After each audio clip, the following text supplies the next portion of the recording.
দর্শক, এখন একটু নজর রাখবো যুদ্ধের দিকে। যুদ্ধের কি পরিস্থিতি? কারণ একটা খবর সামনে এসেছে, সেটা হচ্ছে যে ডোনাল্ড ট্রাম্প নাকি একটা আলটিমেটাম দিয়েছেন 48 ঘন্টার। তো সেই আলটিমেটাম সেটাও শেষের পথে।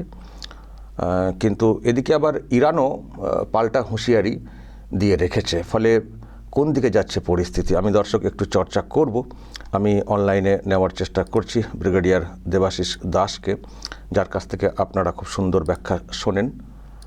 হ্যাঁ, পেয়েছি। ব্রিগেডিয়ার দাস, আপনাকে স্বাগত জানাই আরামবাগ টিভিতে আরও একবার।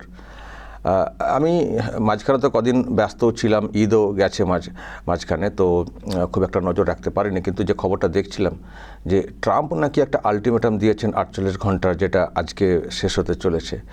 কি আলটিমেটাম, এবং পাল্টা নাকি ইরানও হুঁশিয়ারি দিয়েছে? একটু বলুন তো আপডেটটা কি বিষয়টা। দেখুন, যেটা আপনি ডিসকাস করছেন সেটা হচ্ছে যে হ্যাঁ, ডোনাল্ড ট্রাম্প বলেছে যে 48 ঘন্টা, যেটা অলমোস্ট শেষ হয়ে যাচ্ছে আর কয়েক ঘন্টার মধ্যে আমি সময় দিচ্ছি, এবং তার মধ্যে ইরান যদি হরমুজ স্ট্রেট না খুলে দেয় তাহলে আমরা অন্য ব্যবস্থা নেব। এটা একটা আহ, দিক। আরেকটা দিক হচ্ছে ডোনাল্ড ট্রাম্প ন্যাটোর দেশগুলোকে খুব বাজেভাবে, বিশ্রীভাবে, প্রায় অপমানকর কথা বলে যে ন্যাটো কিন্তু আমেরিকা ছাড়া কাগুজে বাদ। এবার ন্যাটোর 32টা দেশ, সেদিন আপনার সঙ্গে ন্যাটো নিয়ে একটু কথা বলেছিলাম, মেইনলি ইউরোপের দেশগুলি, আর কানাডা আর ইউএস তার সাথে আছে, আর টার্কিও আছে। এবার এই দেশগুলোকে অপমান করা হয় যে তারা ঠিক মতো ওনার ইচ্ছে মতো আর কি, উনি যেরকম ভেবেছিলেন যে জয় হলে আমি নেব আর যদি বিপদে পড়ি তাহলে সবাই এসে দাঁড়াবে বুক চিতিয়ে, সেটা হয়নি। ন্যাটো অ্যাভয়েড করছে, তার অনেক কারণ আছে। অন্যের যুদ্ধে তারা জড়াতে চাইছে না ন্যায়সঙ্গত ভাবে। দ্বিতীয় কথা, এই যুদ্ধে তাদেরকে তো জিজ্ঞেস করেনি যে ইরানকে অ্যাটাক করব, কবে অ্যাটাক করব। তো সেইখানে নিজের মতো করে তারা ইসরায়েলের সাথে প্ল্যান করেছে। সেইখানে এখন যখন দরকার পড়ছে ন্যাটোর কথা বলছে, তো ন্যাটো এতদিন একটু নিমরাজি হচ্ছিল। এইবার এইসব বলার পরে ন্যাটোর অনেকগুলো দেশ প্লাস আরো কিছু দেশ, যেমন মিডল মানে ওয়েস্ট এশিয়ার কিছু দেশ, সবাই মিলে একটা ডকুমেন্ট সই করেছে, যেটাতে তারা জয়েন্ট স্টেটমেন্ট দিয়েছে যে এই হরমুজের এই বন্ধ রেখে গলা বন্ধ করে দেওয়াটা ইরানের আমরা মানতে পারছি না, প্রয়োজনে আমরা সবাই একসাথে এর বিরুদ্ধে লড়াই করব। এটা গত দুদিন আগে হয়েছে, বৃহস্পতিবার শুক্রবারের মাঝখানে হয়েছে।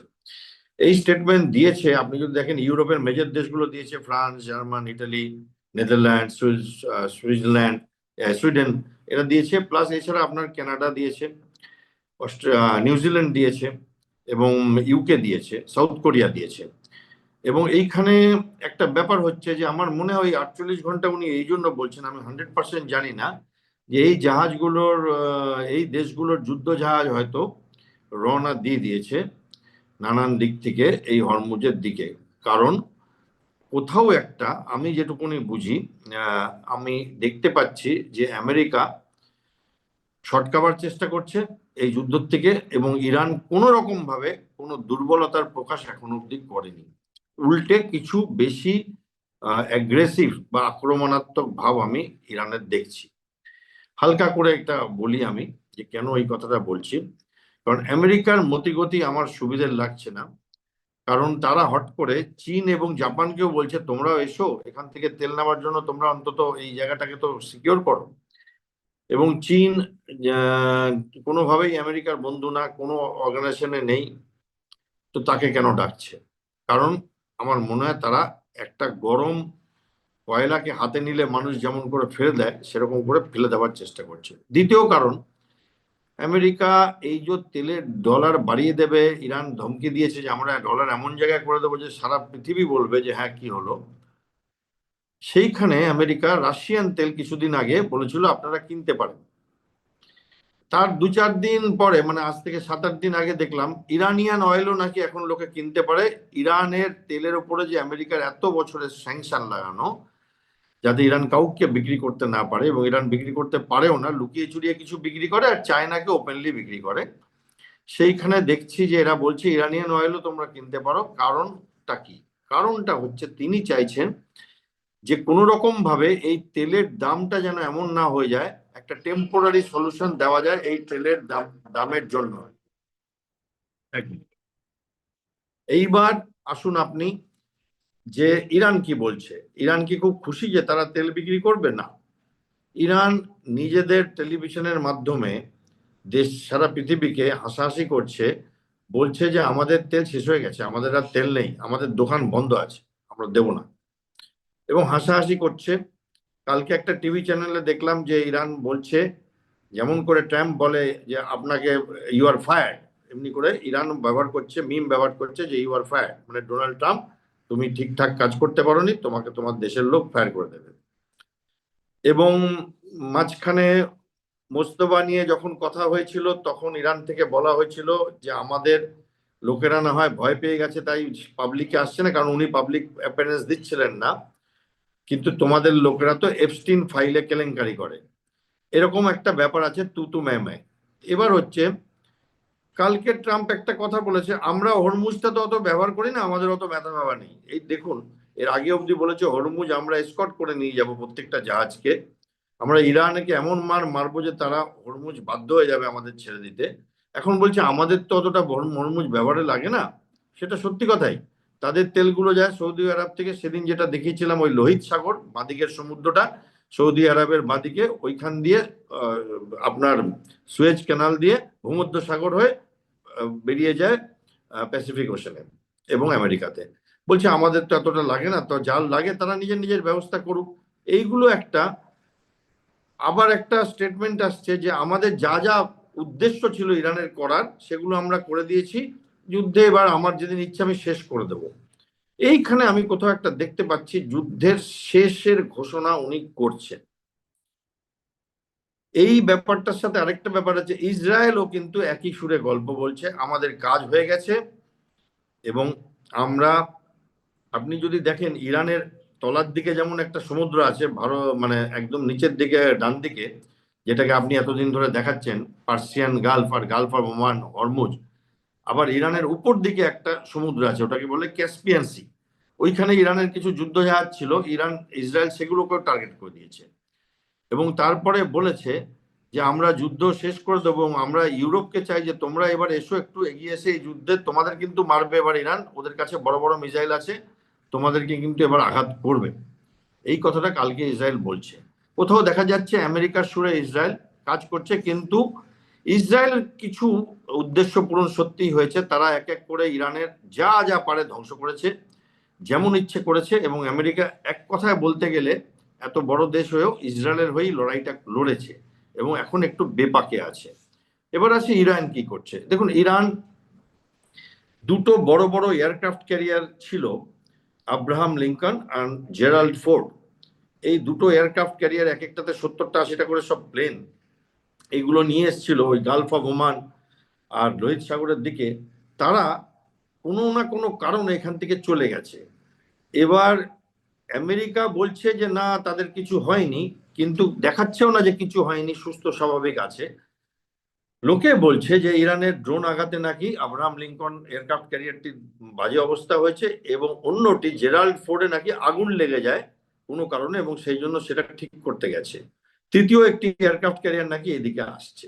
এ এক অদ্ভুত ব্যাপার। দ্বিতীয় কথা, অলরেডি বেশ কয়েকটি F-16, একটি মিডওয়েল রিফুয়েলার প্লেন, বেশ কিছু সৈন্য, আমরা জানি আমেরিকার আঘাত হানা হয়েছিল ইরানের পক্ষ থেকে। এবং পরশু দেখলাম একটা F-35, যেটা হচ্ছে একদম লেটেস্ট প্লেন, যেটাকে কোনো ড্রোন বা কোনো মিসাইল ছুতে পারে না, দেখাই যায় না নাকি রেডারে, এমন সূক্ষ্ম প্লেন, সেটা নাকি ক্র্যাশ ল্যান্ডিং করে, কারণ একটা ড্রোন নাকি ইরান থেকে আঘাত করেছে। এবং তাহলে এরা যে বলছিল যে ইরানের সমস্ত শক্তি শেষ করে দিয়েছে, তাহলে এই ড্রোনটা কোথা থেকে এলো? এবং ইরান বলছে আমরা হরমুজ স্ট্রেট খুলে রেখেছি বন্ধুদের জন্য, শত্রুদের জন্য বন্ধ আছে। এখানে বন্ধু বলতে এরা কিন্তু জাপান ভারতকেও বোঝাচ্ছে, চীনকে রাশিয়াকে তো অবশ্যই অবশ্যই বোঝাচ্ছে।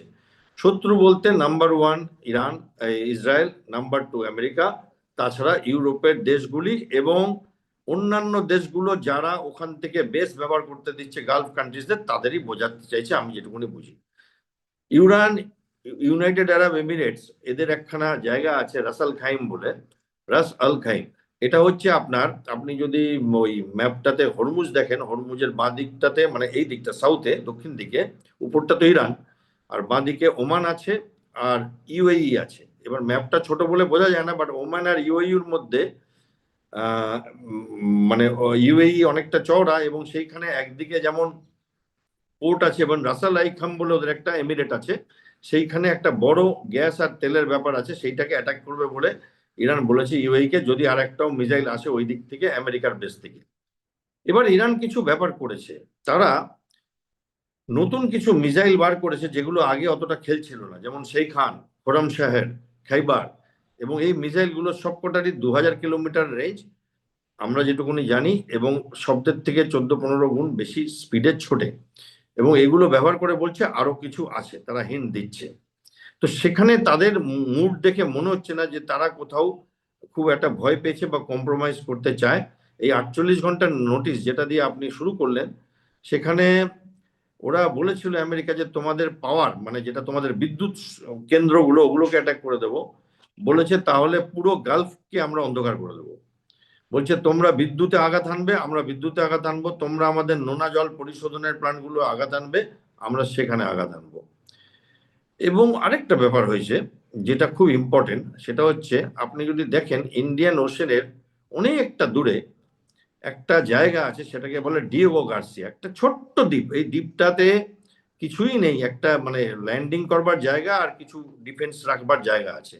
এই দ্বীপটা ভারত মহাসাগরের মাঝখানে, মানে শ্রীলঙ্কার থেকে আপনি যদি আফ্রিকার দিকে যান, মানে ডিয়েগো মরিশাসের দিকে যান, মাদাগাস্কার বলে একটা দেশ আছে সেই দিকটায় যান, তাহলে ঠিক মাঝখানটায় পড়ে, ইরানের থেকে 4000 কিলোমিটার দূরে। এই দ্বীপটাতে আমেরিকা আর ইউকের অস্ত্র শস্ত্র, নৌকো, মিসাইল, ফাইটার এয়ারক্রাফট সব আছে, রাডার। এটা বহু বছর ধরে ভারত মহাসাগরের মাঝখানে একটা জায়গা করে রেখেছে ওরা, যেটাতে মানে ওরা আধিপত্য করে, এবং এই এরিয়াতে ওরা আজকের থেকে না বহু বছর ধরে এরা দুজনে মিলে ব্যবহার করে। এই দ্বীপটা, আমি একবার এই দ্বীপটার ওপর দিয়ে গেছি, আমি মরিশাস গিয়েছিলাম সরকারের একটা কাজে, ভারত সরকারের। তো তখন এই ওপর দিয়ে গেছিলাম, তখন আমাকে এই দ্বীপটা দেখিয়েছিলেন পাইলট ভালো করে, এবং তখন বুঝেছিলাম যে দ্বীপটা, আর এখন দেখছি সেইখানে একটা মিসাইল দেখেছে, এবং সেই মিসাইলের মধ্যে দুটো মিসাইল ব্যবহার করেছে। এবার আমরা যতদূর জানতাম এখন যে ইরানের কাছে সব থেকে উঁচু মিসাইল আছে 2000 কিলোমিটার বা একটু বেশি, এখানে এটা 4000 কিলোমিটারের লক্ষ্যে ওরা মিসাইল ব্যবহার করেছে।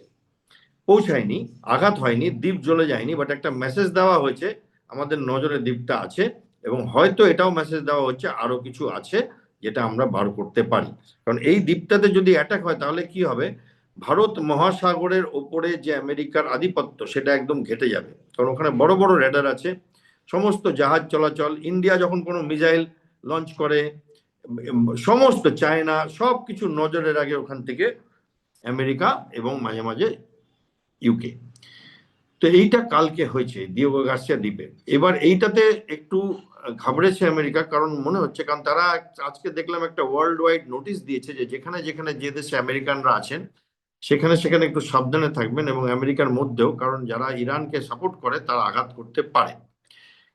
বেশ কিছুদিন আগে, 3-4 দিন আগে দেখছিলাম কিছু আনআইডেন্টিফাইড ড্রোন ওয়াশিংটন ডিসিতে, বিশেষ করে এয়ারফোর্স বেসগুলোর উপরে ঘুরে বেড়াতে দেখা গেছে। আমেরিকা এই ব্যাপারে চুপ আছে, ইরানও চুপ আছে, কিন্তু কে করছে বলা যাচ্ছে না এখন অবধি।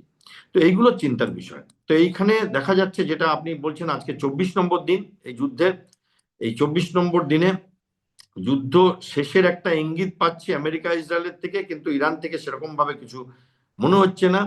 হরমুজ নিয়ে তারা বলছেন সব বন্ধু দেশরা যাও, শত্রু দেশরা যাবে না। এবার যাদের শত্রু দেশ বোঝাতে চাইছেন সেই দেশগুলো এখন একটা 21টা দেশ মিলে একটা সই করেছে, এবং হয়তো তারা এই দিকে ধেয়ে আসবে, এবং ব্যবহার মানে করবে নিজেদের শক্তি, ন্যাটো শক্তি, প্লাস এই অন্যান্য দেশগুলো যারা ন্যাটোয় না তারাও এসে তারা ব্যবহার করবে হরমুজের উপর। কারণ এইখানে একটা ভালো খবর, সেটা হচ্ছে ভারতকে বন্ধু দেশ হিসাবে পরপর পরপর জাহাজ পার হতে দিচ্ছে, এবং ভারতবর্ষের যে আমাদের এলপিজির ক্রাইসিসটা হয়েছিল সেটা পরপর কয়েকটা জাহাজ ল্যান্ড করেছে বলে মুম্বাইতে, অন্যান্য পোর্টে আমাদের একটা মানে সেই ক্রাইসিসটা মোটামুটি সামাল দেওয়া গেছে। আগে যেমন খালি ডোমেস্টিক দেওয়া হচ্ছিল, এখন শুনতে পাচ্ছি নাকি যারা কমার্শিয়াল গ্যাস পাচ্ছে তারাও নাকি অনেকটা পাচ্ছে, পুরোটা না পেলেও। এইবার দেখা যাক যে অন্যান্য দেশগুলো কি করে, বা ইরান কোনো মেসেজ দেয় বা আমেরিকা সটকায় কিনা। আর ভারতের যেটা দেখেছি যে আমাদের প্রাইম মিনিস্টার কনস্ট্যান্ট এই মিডল ইস্টের দেশগুলোর সাথে কথা বলে যাচ্ছেন, এক্সটার্নাল অ্যাফেয়ার্স মিনিস্টার কনস্ট্যান্ট ইরানের সাথে কথা বলে যাচ্ছেন। এবং গতকাল প্রাইম মিনিস্টার রেসিডেন্সে রবিবার সব বড় বড় মন্ত্রী যতগুলো আছেন, মানে বিত্তমন্ত্রী বলুন, অর্থমন্ত্রী, রক্ষামন্ত্রী, ন্যাশনাল সিকিউরিটি অ্যাডভাইজার, বিদেশ মন্ত্রী, আমাদের স্বরাষ্ট্রমন্ত্রী, এই নিয়ে একটা ডিসকাস করে যে এই তেলের ব্যাপারটাতে কতটা কি হবে, আমরা কিভাবে ম্যানেজ করব, এবং সেটা short term, mid term, long term কিভাবে আমরা এটাকে ম্যানেজ করব। এবং একটা তেলের সাথে আরেকটা জিনিস আছে ফার্টিলাইজার, যেটা আমরা খুব বেশি এইসব দেশগুলোর থেকে আনাই, সেখানেও একটা ঘাটতি দেখা দিতে পারে। এবার রাশিয়ার জাহাজ নাকি এসে গেছে ভর্তি অয়েল প্রোডাক্টস নিয়ে, এবং আমেরিকারও একটা জাহাজ নাকি এসে গেছে, এবং শোনা যাচ্ছে একই সাথে রাশিয়ান এবং আমেরিকান জাহাজ ভারতে এইমাত্র দুই শত্রু দেশ প্রায় তারা ল্যান্ড করে বসে আছে এবং তারা ভারতকে তেল দিচ্ছে। তো এইটা একটা আমাদের জন্য ভালো খবর যে আমাদের ম্যানেজমেন্ট অফ মানে আমাদের বিদেশ মন্ত্রকের ম্যানেজমেন্ট বা প্রধানমন্ত্রীর ম্যানেজমেন্ট বা ভারত সরকারের নানান রকম লোকেদের ম্যানেজমেন্টের জন্য আমাদের তেলের যেটা খিদে, সেই খিদে অনেকটাই হয়তো মিটে যাবে। চায়না চুপ আছে এখন অব্দি। মনে হয় তারা তাদের তেলের অন্যান্য একটা ব্যবস্থা করে নিয়েছে রোড দিয়ে বা রেল দিয়ে, যেটা আগে একবার আপনাকে বলেছিলাম। কারণ তাদের অনেক স্টকও আছে, ফলে তারা অতটা চিন্তিত না। রাশিয়া হরিণ লুটের মতো করে তেল বিক্রি করছে এবং সাপোর্টও দিচ্ছে ইরানকে যতটা পারে, সব রকম টেকনোলজিক্যাল সাপোর্ট। এইবার আরেকটা দেশ নিয়ে না বললেই না, এতগুলো দেশ নিয়ে বললাম, সেটা হচ্ছে পাকিস্তান। পাকিস্তানের অবস্থা একটু সঙ্গীন। কারণ এক তো সৌদি আরবিয়া অত্যন্ত পাকিস্তানের উপর বিরক্ত, কারণ তারা যেভাবে এই এগ্রিমেন্টটা সই করেছিল যে পাকিস্তান তাদেরকে বিপদের দিনে থাকবে এবং তারা পাকিস্তানের বিপদের দিনে থাকবে, সেই এগ্রিমেন্টটার কোনো রকম ভালোভাবে তারা করতে পারেনি। আরেকটা ব্যাপার হয়েছে, এই যে পাকিস্তানের শিয়া মানুষেরা আছেন, তাদের সাথে আসিম মনির তাদের লিডারদের সাথে একটা মিটিং করেন, এবং সেখানে তারা আসিম মনিরকে অকথ্য ভাষায় প্রতিবাদ করে যে ইরানের বিরুদ্ধে আপনি প্রতিবাদ করেননি, উল্টে সাহায্য করছেন আপনি ইরানের শত্রুদের। সেইখানে আসিম মনির নাকি বলেছেন, নাকি আমি বলছি, আমি তো প্রেসে পড়ছি, ইন্টারন্যাশনাল প্রেসে, যে যদি আপনাদের পছন্দ না হয় আপনারা ইরানে চলে যান। এরপরে নাকি বিশালভাবে বিক্ষোভ পাকিস্তানে হয়েছে। আমাদের জন্য আনন্দের কথা, যত বিক্ষোভ হবে তত আনন্দ পাকিস্তানে। আরেকটা বহু বড় খবর আছে, আমেরিকার ইন্টেলিজেন্সের যিনি হেড, মানে আমাদের দেশের বলতে পারেন যে র আর আইবির প্রধান যিনি, তিনি হচ্ছেন তুলসী গাবার্ড। তাকে অপোজিশন লিডাররা, ওদের একটা ন্যাশনাল সিকিউরিটি মানে ন্যাশনাল সিকিউরিটির ব্রিফিং হয় প্রত্যেক বছর সেনেটে, সেইখানে ব্রিফিং এর সময় অপোজিশন লিডাররা দেশীয় সুরক্ষা নিয়ে প্রশ্নের পর প্রশ্ন করতে থাকেন, এবং তাদের যেটা লাইন ছিল যে আমেরিকা বোধহয় জোর জবরদস্তি ট্রাম্প এই যুদ্ধটা লাগিয়েছে, এবং আপনি কি এটাই বলেছিলেন যে ওদের কাছে নিউক্লিয়ার ওয়েপেন আছে। এবং উনি যখন পিঠাসা হয়ে গেছে তখন একটি সেন্টেন্স বলেন যেটা নিয়ে সারা দুনিয়া এখন একটা মানে হলচল মচে গেছে। সেটা বলেন যে চায়না, আর আমার কাছে খবর আছে চায়না, নর্থ কোরিয়া, ইরান আর পাকিস্তান, এইখানে টু বি নোটেড উনি পাকিস্তান নামটা নিয়েছেন। চায়না, নর্থ কোরিয়া, ইরান আমরা সবাই জানি আমেরিকার বিরুদ্ধে, এদের কাছে লং রেঞ্জ মিসাইল তৈরি করা আছে বা তৈরির দিকে আছে, যেটা আমাদের আমেরিকাতে পড়তে পারে। এত বড় কথাটা উনি বলার পরে সারা পৃথিবীতে এটা নিয়ে আলোচনা হচ্ছে যে পাকিস্তান হয়তো এরপরে আমেরিকা পাকিস্তানকে একটু শিক্ষা দেবে, কারণ উনি সারা পৃথিবীর সামনে এটা বলেছেন, লাইভ টেলিকাস্ট আমরা দেখেছি যে পাকিস্তানের কাছে আছে। এবং এইটা তো দেখুন প্রথম না, এর আগেও আমরা দেখেছি ওসামা বিন লাদেনকে তারাই পুষছিল, সারা পৃথিবীর যত টেররিস্ট গ্রুপ তারাই পোষে, লস্করে তয়বা বলুন, আল কায়দা বলুন, আইসিস বলুন। তো ফলে এইখানে একটা বড় ঘটনা ঘটে গেল পর্দার আড়ালে, যেখানে নিউক্লিয়ার পাওয়ার তো ভারতও, নিউক্লিয়ার পাওয়ার তো অনেকগুলো দেশ আছে, কিন্তু ওরা নাম নিয়েছে পাকিস্তানের, ভারতের নাম নেয়নি। এবং সেইখানে পাকিস্তান বলেছে না, আমাদের এরকম কোনো ইচ্ছা নেই, আমরা এইসব কিছু করি না, আমরা খালি ভারতের যাতে থেকে বাঁচতে পারি, ভারতের আক্রমণ থেকে, তাই জন্য নিউক্লিয়ার ব্যবহার করি। বাট আমেরিকার ইন্টেলিজেন্সের সব থেকে বড় কর্তা তিনি যখন বলছেন দায়িত্ব নিয়ে সেনেটে দাঁড়িয়ে, পার্লামেন্টে ওদের দাঁড়িয়ে, তখন তো এই কথাটা কিছু সত্যি হবে এবং সেইখানে খেলা ঘুরে যাবে, সেটা শান্তি হবে ভারতের জন্য।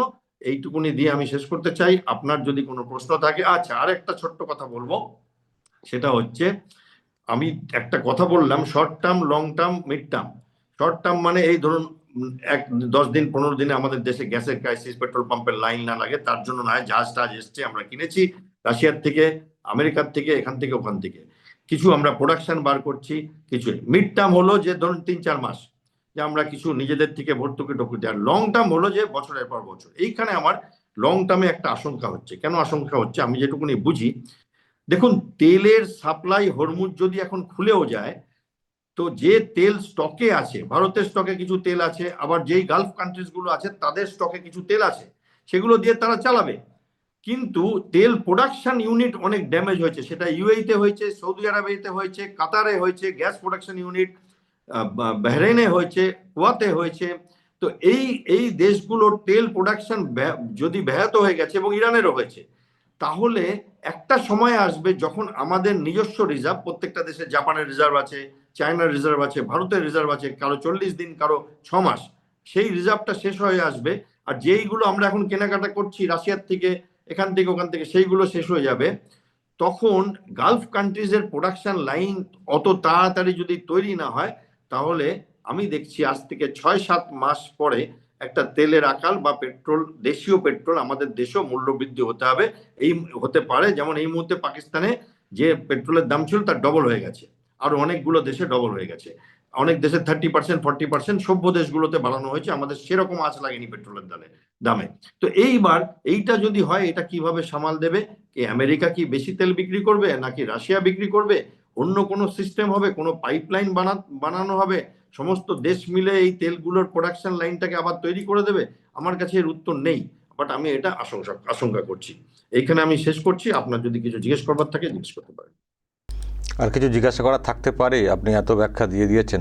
তবু আমি লাস্ট একটাই জানতে চাই, আলটিমেটামটা তাহলে কি হবে? মানে যেহেতু আজকে সময়টা শেষ হচ্ছে, আপনার কি ধারণা যে ট্রাম্প কি বড় অ্যাটাক কিছু করে দেবেন? কারণ ইরান তো মাথা নত করছে না। দেখুন, এগুলো তো মানে জ্যোতিষ গণনা না, বাট আমি যেটুকুনি বুঝি, আমার মনে হয় একটা বড় বড় বেশ কিছু বোম ফেলবে ট্রাম্প ইরানের ওপরে, এবং বোম ফেলার পরে ওই ন্যাটো কান্ট্রিদের হাতে, এই যেই দেশগুলো এখন সই করেছে এবং তারা বলেছে আমরা ট্রাম্পের হয়ে লড়বো, ট্রাম্প আমাদের ওপর রেগে আছে, তার মধ্যে ইউকেও আছে, তাদের ওপর সবকিছু ছেড়ে দিয়ে আমেরিকা হাত ধুয়ে পালাবে এখান থেকে। আমেরিকার এই যুদ্ধে থাকবে না। তাদের অনেকটা কাজ তো হয়েই গেছে, ইরানের সবকিছু তারা গুড়িয়ে দিয়েছে, ইরানের বহু বছর লাগবে, এবং ইরান এখন কম্পেনসেশন চাইছে যে আমাদের টাকা দিতে হবে, না হলে আমরা এই যুদ্ধ থামাবো না। যারা যারা ক্ষতি করেছে তারা এসে বানিয়ে দেবে, না হলে তাদেরকে আমরা মারতেই থাকবো। তো ফলে কি হচ্ছে, হয়তো ইরান চাইছে যে আরব দেশগুলোর এত টাকা আছে, তারা তো টাকার উপর ঘুরছে, আমি দেখেছি তাদের কাছে গিয়ে তাদের বৈভব কি আর কি। এক একটা দেশের এয়ারপোর্ট দেখলে, এক একটা দেশের রেস্টুরেন্ট দেখলে মাথা ঘুরে যায়, হোটেল দেখলে মাথা ঘুরে যায়।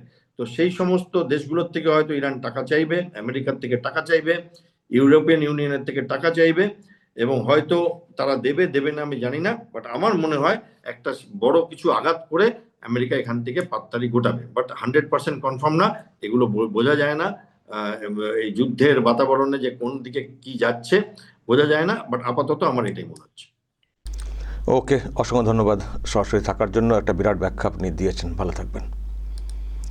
দর্শক শুনলেন, ব্রিগেডিয়ার দেবাশিস দাস ব্যাখ্যা দিলেন, আপডেট দিলেন, এবং যে হুঁশিয়ারি, পাল্টা হুঁশিয়ারি চলছে, আলটিমেটাম দিয়েছেন ডোনাল্ড ট্রাম্প, 48 ঘন্টা, সেটা আজকে শেষ হয়ে যাচ্ছে। দেখা যাক, যেটা ব্রিগেডিয়ার দাসও কোথাও অনুমান করছেন, যেহেতু অন্যান্য দেশগুলোকেও ডাকা হচ্ছে, তো কিছু একটা করতে হবে, মুখ রক্ষা তো কিছু একটা করতে হবে। ফলে একটা বড় কিছু মানে হানা করে দিয়ে যুদ্ধ শেষ বলে ট্রাম্প এখান থেকে বেরিয়ে আসেন কিনা সেটাও দেখার আছে। আর এটা ঠিক একটা সংকট কিন্তু বিরাট তৈরি হচ্ছে, তো এর জের তো সাধারণ মানুষকে বেশি ভুগতে হবে। ফলে বিশ্বের একটা বড় অংশের মানুষ চাইছেন না যে এই যুদ্ধটা কন্টিনিউ হোক, কিন্তু ট্রাম্প এখন কার্যত ফেঁসে গেছেন, যুদ্ধটা লাগিয়ে দিয়েছেন, ফেঁসে গেছেন, ওখান থেকে বেরোতে পারছেন না। দুদিনে শেষ করবেন ভেবেছিলেন, হয়ে গেল 24 দিন, এখনও কিছুই হচ্ছে না, ইরান এখনও মাথা নত করছে না। আর বিশ্বজুড়ে একটা ইকুয়েশন, জিও পলিটিক্স অন্য টাইপের তৈরি হচ্ছে। আর এটাও শুনলেন পাকিস্তানকে খুব এ দেয় না ইউএসএ, কিন্তু পাকিস্তানকে যে অন্যভাবে দেখে ইউএসএ, সেটা কিন্তু পরিষ্কার। তো তারাও কোনো কৌশলে হয়তো কোনো সময় তোল্লা দেয়, তবে ইউএসএরও দোষ আছে। এই যখন জানতে পারছে যে এই সব দেশগুলো এইরকম, তো তাদেরকে মদত দেওয়ার কী রয়েছে? এই যে অপারেশন সিঁদুর যেটা চালু হয়েছিল, ওখানেই তো ভারত ভালো করে সবকটা শিখিয়ে দিতে পারতো ভালো করে। তো সেখানে পাশে দাঁড়িয়ে বড় বড় কথা এরিভাগ কী রয়েছে। তো যাই হোক দর্শক, একটা পলিটিক্যাল ইকুয়েশন, পলিটিক্যাল না মানে জিও পলিটিক্স যেটা বলি আর কি, সেটা তৈরি হচ্ছে বিশ্ব জুড়ে। এখন খুবই আমরাও কৌতূহলে বা আগ্রহে রয়েছি যে আলটিমেটাম যে টাইমটা দেওয়া হয়েছে, তারপর ট্রাম্প কী করেন এবং যুদ্ধের পরিস্থিতি কোন দিকে যায়। দর্শক, আপনাদের কি মনে হচ্ছে, কি করতে পারেন ট্রাম্প? মানে কিছু একটা হেনে দিয়ে কেটে পড়বেন, নাকি কিছুই করবেন না, এমনিতেই কেটে পড়বেন? সেখানে আবার ইউএসের কী অবস্থা হবে, মানে ট্রাম্পের কী অবস্থা হবে যদি এখান থেকে ওইভাবে ফিরে চলে আসেন, তাহলে সেটাও কি আসতে পারবেন? দর্শক, আপনাদের মতামত রাখবেন, যা বলার বলবেন এবং নজর রাখবেন আরামবাগ টিভিতে।